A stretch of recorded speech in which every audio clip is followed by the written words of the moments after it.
Ok. Bueno, bienvenido a la charla plenaria de hoy martes a la tarde. Nuestro expositor es el doctor Rubén Santos. Él es licenciado en física del Instituto Balseiro. Hizo su doctorado en la Universidad de McGill University de Montreal, Canadá, en ciencias de la atmósfera. Es un meteorólogo radarista en los proyectos del programa de mitigación de granizo de Mendoza en la década del 90 hasta principios de los 2000, y después también estuvo en un programa en Canadá eh, de Alberta Health Suppression. Ha participado en varios proyectos internacionales.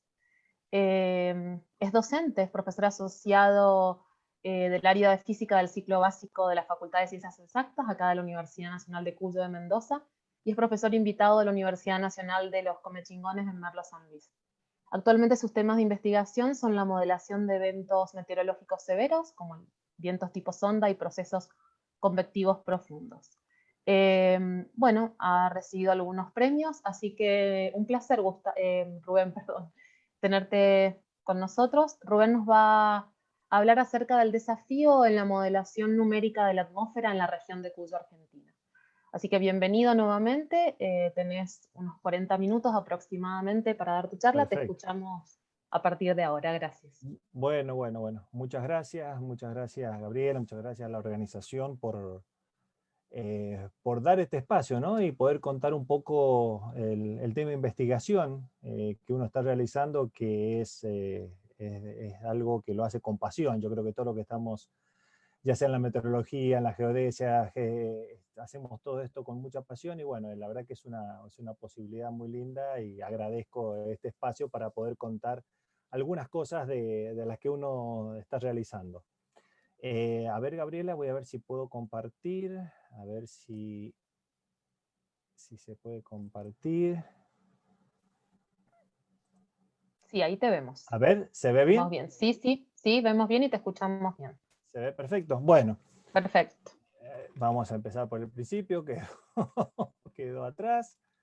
Bueno, básicamente el título, el título que le di a la presentación es un poco de algunos años de tratar de modelar eventos meteorológicos severos, los cuales ocurren en la región Cuyo. La región Cuyo en Argentina es una región en la cual muchos meteorólogos, y meteorólogos no solamente nacionales, sino a nivel internacional, la clasifican como es la zona donde es el laboratorio natural para estudio de distintos fenómenos atmosféricos extremos.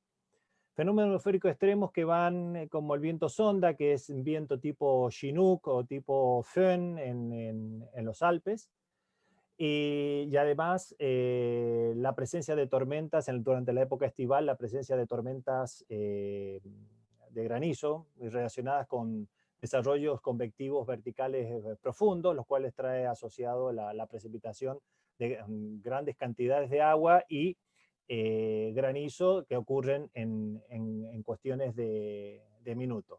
Bueno, todo eso se infiere, digamos, que viene asociado con grandes pérdidas económicas y a veces pérdidas de vidas humanas. La modelización numérica es uno de los grandes desafíos para de alguna manera poder, ¿qué es lo que queremos? Queremos alertar a la población con suficiente antelación ante la llegada de estos posibles eventos y poder mitigar los daños. Es todo un gran desafío debido a las características de cada uno de estos procesos atmosféricos. Cuando cuento esta parte, digamos, de las simulaciones numéricas, yo creo que, y tratamos al modelo como algo mágico, a veces tenemos que ser conscientes de qué nos estamos enfrentando o a qué fenómeno estamos enfrentando. Y hay esta imagen o esta gráfica me gusta mucho porque representa las escalas espaciotemporales de la atmósfera, donde en el eje vertical, en el eje de las ordenadas, tenemos las escalas temporales, en el eje de las abscisas, las escalas espaciales, y podemos ver como a medida que el evento meteorológico aumenta de tamaño, donde pasamos de la escala turbulencia, de tornados pequeños, tornados más grandes, efectos, digamos, circulaciones valle-montaña, presencia de frentes o ondas de longitudes más grandes, podemos ver que los tiempos asociados van aumentando de forma proporcional. Bueno, esto de alguna manera está ligado con las cantidades de masas de aire que uno se encuentra asociada, o la cantidad de masa atmosférica en la cual está involucrada, y de hecho esto va a tener mucha más inercia, lo cual de alguna manera está manifestado porque fenómenos de una mayor extensión espacial se ven manifestados con una mayor extensión temporal. Mientras más grandes los fenómenos, más tiempo duran. Pero fíjense la escala de fenómenos, ¿no? Tenemos escalas de distintas escalas. Ya esto, ya en la escala de turbulencia o en misma escala dentro de las escalas de tormentas, tenemos que de alguna manera en los modelos poder representar la precipitación, o sea, que no solamente representar la tormenta en sí, sino también todo lo que es las gotitas de agua, los pequeños granizos o pequeños copos de nieve que están dentro de la nube. Fíjense que todos estos procesos, de alguna manera, tenemos que desarrollar un modelo numérico como para poder representar todos estos procesos atmosféricos, y la verdad que eso representa un gran desafío. Los modelos numéricos básicamente es tratar de poder discretizar lo que tenemos. Uno quiere aplicar las ecuaciones de Navier-Stokes, ecuaciones de fluidodinámicos, fluidos atmosféricos, y bueno, y esos fluidos tratar de poder representar esas ecuaciones. A través de una grilla tenemos que producir una grilla determinada, en una grilla determinada en las cuales vamos a discretizar nuestras ecuaciones, y nos enfrentamos con distintos modelos en lo que respecta a nuestra cobertura espacial. Tenemos modelos globales, donde, bueno, es la grilla natural la que vamos a poner, es un grillado alrededor de nuestro planeta Tierra. Después existen distintas proyecciones en las cuales, porque esto, si lo queremos ver como en un plano, son distintas proyecciones que tenemos que aplicar a este tipo de grillado para poder resolver las ecuaciones. Podemos saber que básicamente vamos a tener matrices, grandes cantidades de matrices, de dimensiones determinada, cantidad de puntos horizontales, por otro tanto vertical, para poder representar en su completitud y en la mejor manera posible todos estos eventos meteorológicos. Uno pensaría por un momento decir, bueno, estos puntos de grilla, por ejemplo, si miramos la parte superior derecha, es un poco grosero, están separados bastante. La idea sería tratar de poner estos puntos lo más cerca posible para poder representar de alguna manera la mayor cantidad de procesos en forma explícita, de procesos físicos, químicos, en forma explícita. De hecho, vamos a estar limitados, por supuesto, por la capacidad computacional que tengamos o que dispongamos.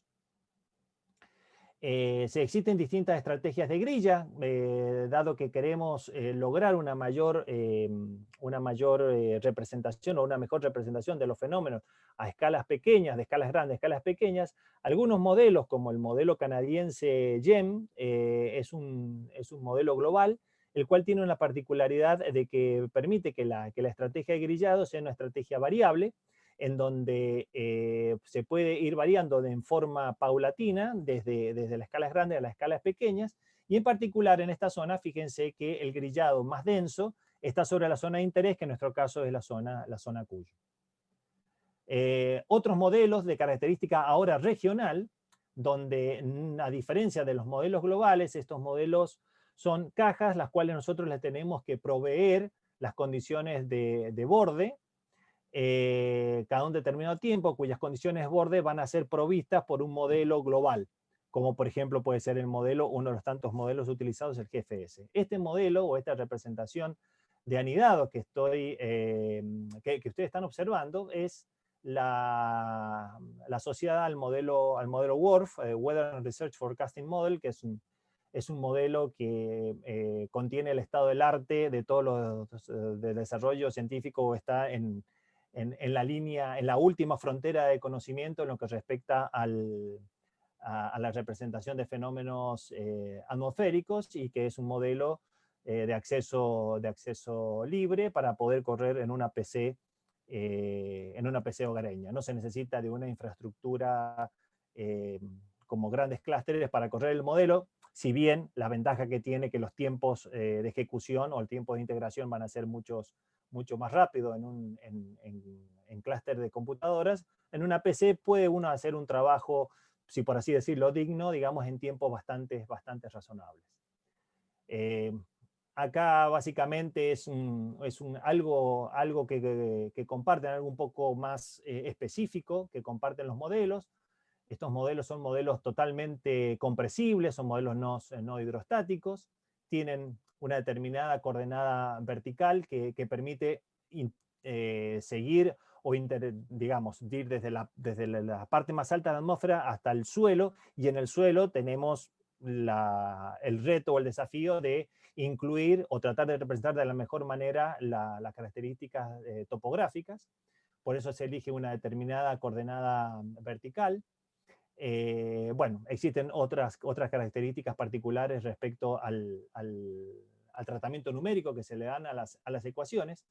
Y aparece algo aquí al último, que es la microfísica y las parametrizaciones. Ustedes vieron que existen la grilla. Si vemos acá tiene un tamaño de grilla. Nosotros vamos a tener puntos que van a estar representados en cada vértice.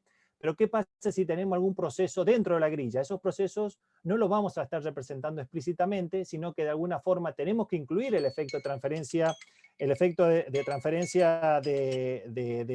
momento y de cantidades de energía que se van a transferir en la escala, en la subgrilla. Tenemos que ser capaces de representar esos fenómenos. Por lo tanto, se requiere de parametrizaciones, los cuales de alguna manera, a través de conociendo los valores promedios de las variables en la grilla, tratar de representar esos efectos subgrilla, y que el modelo tenga en cuenta esos aportes de energía y cantidad de movimiento a las escalas más grandes. Fíjense que todo lo que es en la parte de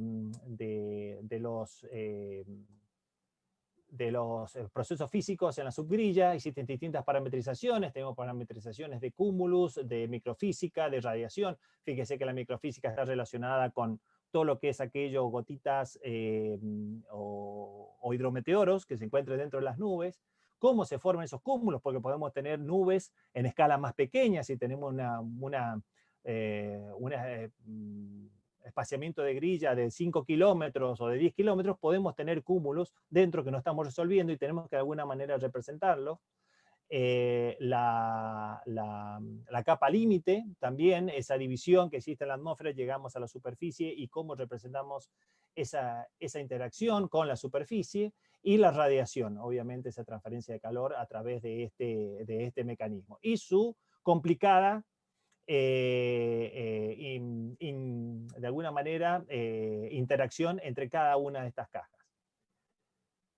En definitiva, esta sería la parte compleja, la parte del modelo, la parte donde se incluye todos los fenómenos atmosféricos, pero al final del día uno dice, bueno, a ver, yo quiero de alguna forma hacer un aporte a la sociedad y tratar de advertir lo que va a suceder.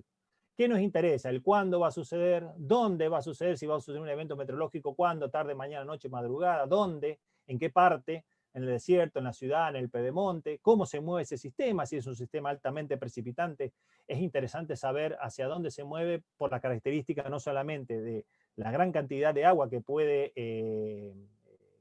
ese sistema precipitar, sino también por los vientos o los vientos de gran intensidad asociados.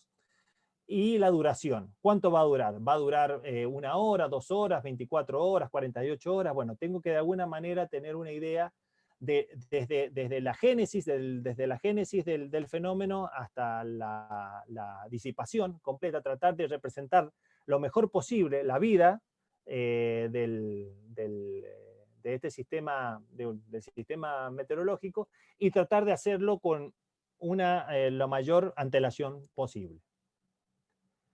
Zona Cuyo, bueno, la zona Cuyo acá está mostrando un mapa obtenido a partir de la página web de Google Maps, donde tenemos básicamente 3 provincias, provincias de San Juan, Mendoza y provincia de San Luis, las cuales las provincias de San Juan y Mendoza se encuentran, tienen esta pared, esta gran pared que es nuestra cordillera de los Andes, en las cuales tenemos, de alguna manera, la presencia de esta gran topografía, como vimos anteriormente, de esta gran pared topográfica, introduce al modelo o exige al modelo ciertos tratamientos, ya que el fluido o el flujo atmosférico que viene de la zona de Chile va a ser alterada todo ese flujo atmosférico cuando Rubén, atraviese la cordillera de los Andes. Sí, disculpa, no avanza desde que empezaste a hablar del mapa de la cordillera de los Andes la presentación. No sé si tenías filminas, pero no avanza la presentación. acá la Nos ven, hemos acá la quedado ven. con el esquema del modelo nada más. Ah, y Y me estoy preguntan avanzando. en... Ah, no lo vemos. Y bueno, en el chat Estoy, también surgieron las preguntas. No a ha ver, ¿de dónde quedado quedaron? en el esquema del modelo, A ver, donde a dice ver, procesos físicos en la subgrilla de cálculo y sus interacciones. a ver ahí. Ahí se ve. No, seguimos con la Ahí se misma. ve. Me aparece un cartel que dice que está pausada acá estoy viendo que me aparece un cartel que dice que está pausada lo que estoy El compartiendo. video. Y si Un dejas de video, ¿sí? compartir, a lo mejor A ahí te ver, veo a vos. Ahí ya no veo la ahí me ve a mí. presentación. Ahí voy a compartir de nuevo. A ver, ahí estoy Ujú. compartiendo de nuevo. Ahí vuelvo a ver la presentación en Bien. pronóstico de ¿Ahí eventos avanza? meteorológicos. A ver, no, ahí se está abriendo. A ver, ahí avanza en la que había quedado. Y ¿Ahí después avanza viene la que había cuándo, quedado? dónde, ahí, cuándo, dónde, Sí. y no sé, si hay ¿Y otra. ahora avanza? ¿Ahora ven el Ahí mapa? veo la zona Cuyo. Ahí sí. Bien, Bueno, bien. perdón Ahí, por la ahí se interrupción. ve. Ahí se Sí, ve de nuevo. ahí Bien, se ve perfecto. lo del modelo conceptual. Sí, Perfecto, perfecto, listo. perfecto. Bueno, Gracias. como estamos en la zona, no, gracias a vos. En la zona Cuyo, como decía, es una zona donde es el laboratorio natural para los meteorólogos, ya que tenemos la presencia de la montaña afecta el flujo atmosférico que viene de la zona Chile, lo cual introduce la presencia de ciertas ondas, y esas ondas a veces producen vientos de tipo sonda que van a descender sobre las ciudades de San Juan y Mendoza, o disparar tormentas, a veces sirven de mecanismos de disparo, cuando se producen determinadas características o actividad de ondas, disparan tormentas, las cuales tienen su génesis en la zona de Mendoza y luego van hacia la zona de Córdoba, aumentando en intensidad. Esto, digamos, cuando dije que esta zona es una zona que ha traído a muchos investigadores del mundo, porque es una zona donde se produce, por ejemplo, la zona de Córdoba es una zona donde se produce la mayor convección en el mundo, con respecto a la altura de las nubes. Y hubo un proyecto que se llama un proyecto Relámpago, en el cual vinieron investigadores de todo el mundo, en particular de Estados Unidos, y investigadores locales de Argentina, los cuales participaron en una medición intensiva de formación de tormentas, las cuales tenían su origen en la zona de Mendoza y se iban hacia las zonas de Córdoba, pasando por la provincia de San Luis. Entonces, queda explícito, digamos, o de alguna manera, la topografía o la presencia o la situación geográfica de estas 3 provincias introduce un gran reto para los meteorólogos para estudiar distintos fenómenos atmosféricos. Y echamos manos a los modelos meteorológicos. Bueno, una de los objetivos es echar mano al modelo meteorológico para, de alguna manera, predecir el viento sonda. El viento sonda es un esquema o un modelo conceptual obtenido a partir de un review que realizó el doctor Norte en el año 2015, donde básicamente el viento sonda se entiende en este modelo conceptual como el aire que procede del Pacífico bajo ciertas condiciones sinópticas, Aire es obligado a ascender por la cordillera de los Andes. Ese aire húmedo es obligado a ascender, deposita toda su humedad por ese ascenso forzado que está realizando del lado chileno, deposita toda esa humedad, aparece durante estos eventos zonas donde se corta el paso cordillerano, la ruta 7, por presencia de mucha acumulación de nieve, y del lado argentino, especialmente del lado de Mendoza y San Juan, aparece viento o aparece un descenso de un viento que ya, como ha dejado toda su humedad en las cúspides o en el lado chileno, vemos que desciende, son aires que descienden con viento con alta velocidad y características de muy baja humedad y las temperaturas pueden tener saltos en pleno invierno. Es más, yo recuerdo desde chico haber vivido un sonda en julio, donde la temperatura saltó en cuestiones de minutos de los 15 grados, se fue a los 30, 32 grados. Duró unas pocas horas, porque generalmente, y después se sintió la presencia de aire frío, porque generalmente este fenómeno es la antesala de la presencia de la entrada de un frente frío. Entonces la idea es ver, bueno, a ver, los modelos meteorológicos, ¿cómo andan para pronosticar este viento sonda?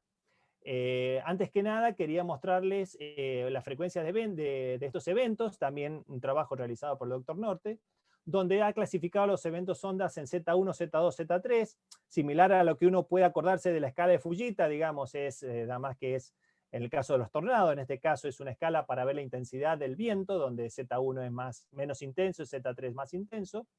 Podemos ver que tienen una alta frecuencia para los meses de agosto, septiembre y octubre.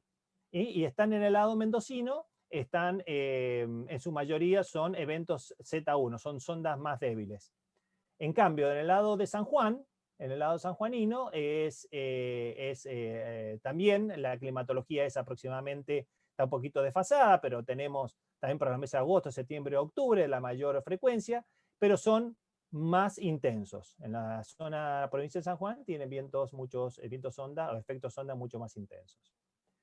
Si uno ve a la velocidad vertical, a 700 hectopascales, la velocidad vertical en pascales por segundo, esto es una imagen tomada, digamos, del modelo GFS en una situación, durante una situación sonda. Fíjense que acá, si bien la grilla de este modelo es una grilla que está separada aproximadamente en 0,5 a 1 grado, fíjense que aparece estos dipolos. Este dipolo que aparece acá, porque fíjense que lo azul es viento ascendente, lo rojo es viento descendente. Entonces fíjense este dipolo de viento ascendente y descendente que ocurre a lo largo de la cordillera o de la zona desde el norte de San Juan hasta el sur de Mendoza. Fíjense esta barrera de aire descendente con este pequeño aire o representado por aire ascendente, lo cual pone en evidencia que al menos en la altura, en 700 hectopascales, está hoy teniendo una gran subsidencia del lado mendocino y el lado sanjuanino, lo cual esa subsidencia que tengo, la pregunta del millón es, esa subsidencia o ese viento que está bajando, está descendiendo, ¿va a llegar a superficie o no? Se utilizó el modelo GEM, este modelo global de grilla variable, y pueden observarse aquí que tenemos a la izquierda, tenemos la depresión de punto de rocío con la altura y el tiempo. Entonces podemos ver que mientras más grande este número, más grande la depresión de rocío, es decir, que mientras más grande el número, más seca la masa de aire. En particular en rojo son masas de aire extremadamente secas. Entonces, fíjense que acá tenemos, ya empieza esa subsidencia, ya provoca este secamiento en las capas altas, y vemos que en este caso, en la superficie, tenemos este secamiento, que es el que le decimos el sonda en altura, el famoso sonda en altura, que aparece con presencia de nubes de lenticularis, que se ven sobre la montaña. Eso nos da una idea de la presencia de sonda en altura. Y esa subsidencia llega a superficie. En este caso, a veces llega a superficie, otras veces no. En este caso fue un caso exitoso, acá estoy mostrando un caso exitoso, en donde el modelo pudo predecir con 4 días de integración, de anticipación, la presencia de este sonda en superficie, que acá vemos cómo estos colores intensos, rojos intensos, llegan a la superficie y el viento que sufre un cambio hacia la dirección noroeste. Después sigue el fenómeno, pero este fenómeno continúa, pero ya no en superficie, sino continúa en altura. Aquí a la derecha lo que se está observando es el comportamiento de las variables, que es el comportamiento de las variables temperatura, punto rocío, temperatura en rojo. Vemos ese pico de la temperatura, vemos esta bajada del punto rocío como representante de la cantidad de humedad absoluta del ambiente, y en negro tenemos este pico de viento, de intensidad de viento, los cuales estos son de alguna manera como cuando los médicos están viendo un enfermo y le dicen los síntomas y dice, bueno, tenés tal enfermedad. Bueno, en este caso tengo todas las características, estoy en superficie, tengo un aumento de la temperatura, tengo una disminución del punto rocío, tengo un aumento del viento proveniente de la dirección noroeste. Eso es viento sonda. Esta es una situación donde teníamos un sonda que se venía gestando, teníamos en altura y luego apareció en superficie. Este es otro evento sonda, pero esto ya es simulado con modelo WRF. El modelo WRF es un modelo, recuerden, regional, donde se ha podido ir a una escala, a una resolución de grilla un poco más chica. O sea, esto es del orden de los 4 kilómetros, donde vemos, esta es la zona tenemos un corte transversal de la cordillera. Tenemos las temperaturas potenciales y en rojo y en azul tenemos los vientos descendentes y ascendentes. Fíjense cómo estos vientos ascendentes y descendentes producen una modificación de estas temperaturas potenciales, ya que estas temperaturas potenciales a veces se utilizan como un trazador de dónde proviene el viento. Fíjense que acá está indicado el corte AB, el corte AAB, que va desde la zona de Chile hacia la zona este de la provincia de Mendoza, cómo atraviesa toda esta zona. Fíjense que acá tenemos un corte en 750 también hectopascales, donde muestran estos dipolos o estas bandas de corriente ascendente, descendentes, asociados a estos vientos ascendentes y descendentes que modifican esta estructura de las temperaturas potenciales, los cuales están introduciendo de alguna manera una actividad de ondas o de características o de dinámica de ondas bastante interesantes, que a veces sugieren que pueden ser una de las que disparan, que el sonda desciende en superficies, y a veces hacia la zona este de la provincia de Mendoza puede disparar en época estival. Este tipo o esta presencia de estas ondas pueden ser mecanismos disparadores de convección profunda. Un comentario que quería hacer aquí, comentario que esto es un caso exitoso. Hay muchos casos que el pronóstico ha fallado. ¿Y en qué ha fallado el pronóstico? Muchas veces el pronóstico en lo que falla es que anda muy bien para pronosticar sonda en altura, pero no sonda en superficie. No siempre, digamos, desciende. O en muchos casos produce sonda, desciende y generalmente los produce mucho más intenso de lo que ocurre. Ese es un sesgo que tienen hasta ahora. Hemos visto que los modelos tienen ese sesgo de producir vientos ondas mucho más intensos de lo que realmente ocurren, y hay varias falsas alarmas. O sea, hay que contar la parte buena, pero también la parte mala, porque, a ver, como me decían un profesor, me dice, es bueno tener algo que funcione, pero también si no funciona, es mejor saber por qué no funciona y las causas que llevan a esto. Después pasamos ahora a la parte de tormentas. La parte de tormentas, fíjense que le quería mostrar una imagen de estas tormentas intensas que se forman en la provincia de Mendoza, y que como la provincia de Mendoza tiene radares, está completamente radarizada, podemos ver el desarrollo de estas tormentas. Esto es un corte horizontal, ya que tenemos un corte vertical de la tormenta que muestra la famosa nariz de una supercelda, y este color gris está asociado con una gran cantidad de precipitación de granizo. Pero el propósito de mostrar esta figura es que, fíjense, estamos hablando de una tormenta que tiene un desarrollo horizontal del orden de 20 a 30 kilómetros y un desarrollo vertical de 15 a 16 kilómetros. Fíjense que se necesitan, para ir a una escala o poder resolver esta nube de una manera decente, se necesitan ir a escalas menores a 1 kilómetro, lo cual representa un grandes recursos computacionales.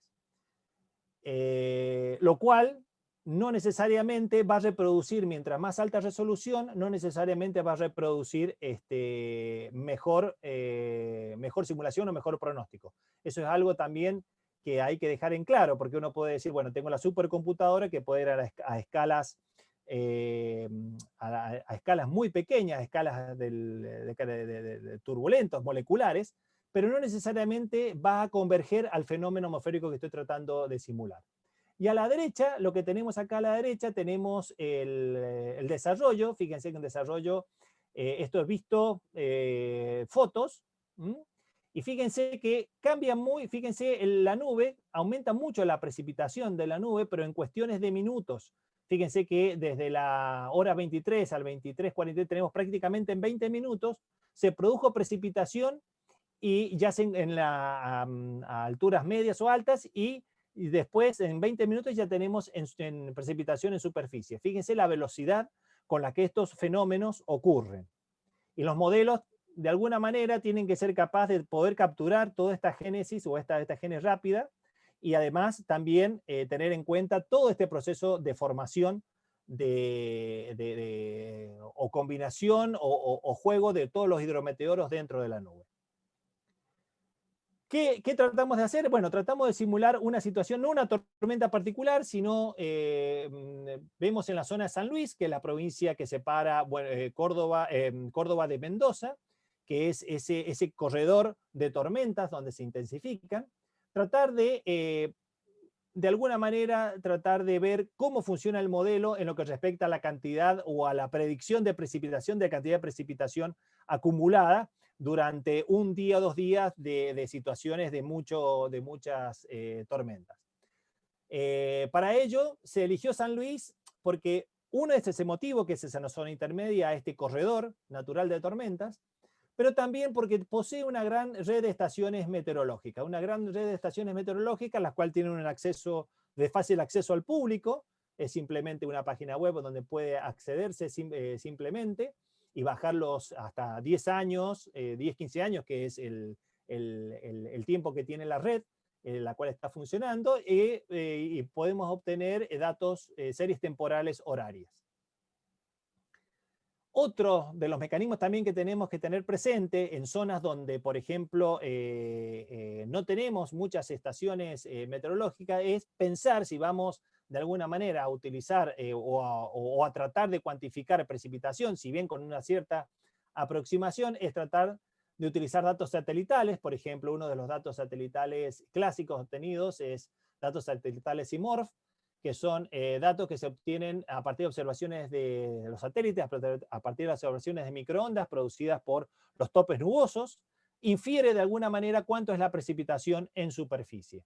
Se encuentran disponibles con también dominio público, se encuentran disponibles a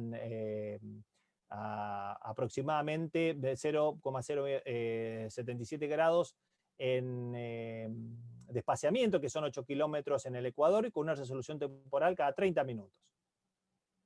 Vemos que, para tener una idea somera, la precipitación anual en San Luis posee una zona que está en el noroeste, que limita con Mendoza y San Juan, que está del orden de precipitaciones anuales del orden de los 300, 350 milímetros, hacia la zona más a límites con La Pampa y con el sur de Córdoba, donde ya van a precipitaciones acumuladas que superan en algunos casos los 1000 milímetros anuales. Rubén, tenés unos 3 minutos más por si hubiera alguna pregunta. Perfecto.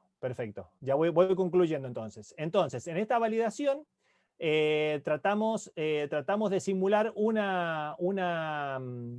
evento el cual tuvo su máxima expresión, digamos, de precipitación en la zona norte de la provincia de San Luis. Estos números son las estaciones. Y fíjense, a la derecha estamos comparando. En rojo son las observaciones y en azul lo producido por el modelo. Fíjense que el modelo está totalmente, si queremos hacer una cuantificación de precipitación, está exagerando en varios lugares, en varias estaciones, está exagerando la precipitación. Bastante, en algunos casos al doble o al triple. Hicimos un estudio de sensitividad en los cuales se varió este esquema de microfísica, en lo cual varió este esquema de microfísica, de alguna manera variar distintos esquemas de cómo se representa todos estos fenómenos de la subgrilla para ver si había alguna modificación. Y sí, hay una cierta modificación. Vemos que en algunos casos hay unas pequeñas variaciones donde para algunas estaciones se aproxima, para las otras no tan buena es la aproximación, pero depende mucho de lo que respecta al terreno que se encuentre, digamos, a la topografía. Está muy, muy ligado a la característica topográfica y a las situaciones sinópticas que dan lugar a este proceso. Y finalmente, quería presentarle acá simplemente es el abstract, si bien es un paper del año 2002, por George Bryan, en lo que habla respecto a la resolución de los modelos. Y fíjense que aparece que el aumento de resolución no implica una mejora en los resultados. Acá está en inglés, en esta zona, en caja roja. Parece que no hay una tendencia sistemática, es decir, que no necesariamente, por más que yo aumente la resolución, necesariamente voy a converger hacia una cantidad de precipitación o hacia la representación correcta del fenómeno. ¿Qué nos dice todo esto? Nos dice que si bien tenemos estos modelos que han mostrado en ciertas situaciones que dan un pronóstico aceptable, todavía queda un camino muy grande por recorrer, y lo cual la buena noticia es que hay un campo vasto en la meteorología, que aún en el campo, por ejemplo, del modelado, quedan muchísimas cosas por comprender. Si bien tenemos capacidades, tenemos computadoras modernas, muy rápidas, pero todavía desde el proceso físico necesitamos mucha contribución de nuevas mentes. Así que esto es también como una invitación a los integrantes, estudiantes, investigadores, que no hay nada cerrado. Al contrario, cada vez, digamos, nos damos cuenta de que hay muchos procesos que tenemos todavía un largo camino para recorrer para poder representar de una manera aceptable distintos eventos meteorológicos. Bueno, nada más. Eso era lo que les quería mostrar, para dar un pantallazo sobre el modelado regional, modelado más que nada con los desafíos que nos encontramos en esta zona cuyana.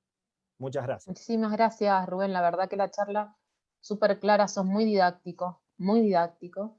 Bueno, y qué lindo gracias. esto que dijiste al final, ¿no es cierto?, que tiene que ver con que siempre hay áreas de vacancia, siempre hay cosas nuevas, y es muy lindo traer gente nueva que traiga nuevas ideas, con mente abierta, y eso de alguna forma en estos procesos físicos complejos, en tu caso el de la meteorología, en nuestro caso que trabajamos en glaciares, siempre es complejo estas interacciones, ¿no? Entonces está súper bueno, mentes frescas, diría yo, ¿no? Sí. Entonces, eso la verdad que amplía mucho los horizontes. A ver si de alguna... Sí. Inclusive, perdóname, inclusive el estudio transversal, ¿no?, entre las distintas Eso meteorología, eso es sí, importantísimo. súper, súper. Acá hay una pregunta, porque si Sí, no me voy a ir... dale. de Tomás Barrientos. Sí. Y dice, todo un desafío de los modelos matemáticos para una zona con fenómenos meteorológicos tan concentrados, espacial y temporalmente. Mi consulta es que, ¿a qué se debe que el modelo europeo SMWF tiene mejores resultados a que el modelo estadounidense GFS? ¿Influye algo más además de la resolución espacial? Sí. A ver, yo acá mencioné algo, muchas gracias por la pregunta, es una pregunta muy pertinente, y yo creo que es una de las preguntas. A ver, yo he mencionado una de las tantas causas, ¿no? Pero otra de las causas es también el tema de la calidad de datos, de los filtrados, del proceso de asimilación de datos. Estos modelos, están en la parte operativa y también depende mucho la calidad del pronóstico, de cómo es la calidad del input. Yo siempre le hago el comentario que yo puedo tener una máquina muy buena, un modelo muy bueno, pero también si los datos de entrada o la calidad de cómo yo asimilo esos datos al modelo, de cómo se los doy, de cómo el modelo entiende o cómo de alguna manera yo durante la corrida voy alimentando con datos frescos y la calidad de esos datos frescos y la forma que yo los alimento, también va a mejorar mucho la salida del modelo. Y además, los esquemas yo creo que también están en los esquemas de parametrización, y no siempre el modelo funciona bien para una zona o para otra. Yo creo que a veces hay tengo entendido que el modelo europeo es un modelo que tiene una performance bastante, o sea, bastante superior a lo mejor al modelo americano, al GFS, pero hay modelos que funcionan bien para una zona, tienen sus fortalezas y debilidades de acuerdo a la zona del planeta. Pero tiene que vincularse no solamente no es una cuestión de resolución solamente, sino es una cuestión, creo que es una cuestión conjunta, ¿no? Compleja, una cuestión de cómo asimilo el dato, de cuál es la mejor forma, o sea, la calidad del dato, cómo lo asimilo, cómo lo filtro, y a su vez las parametrizaciones que yo estoy usando, y si esas parametrizaciones son adecuadas para la región que yo trato de representar. A lo mejor no puede ser la misma para esa parte del globo que para otra, ¿no? Yo creo que es una pregunta, o sea, para no zafar de la respuesta, yo creo que es multicausal. Hay muchas cosas y veo que hay los trabajos con los que uno se encuentra son trabajos que se requieren a sensitividad. Todo vamos a ver trabajo de sensitividad con aquello, porque es un jardín zoológico, digamos, de parametrizaciones. Y el asunto es que son muchas las posibilidades. Y siempre muchos de los trabajos que hay es comparar regiones, distintas regiones climáticas con distintas parametrizaciones y distintas resoluciones espacios temporales. Yo creo que es bastante complejo, pero está todo muy, muy entrelazado y no le podemos echar la culpa, digamos, a una sola causa. Bueno, muchísimas gracias, Rubén. Estamos sin tiempo.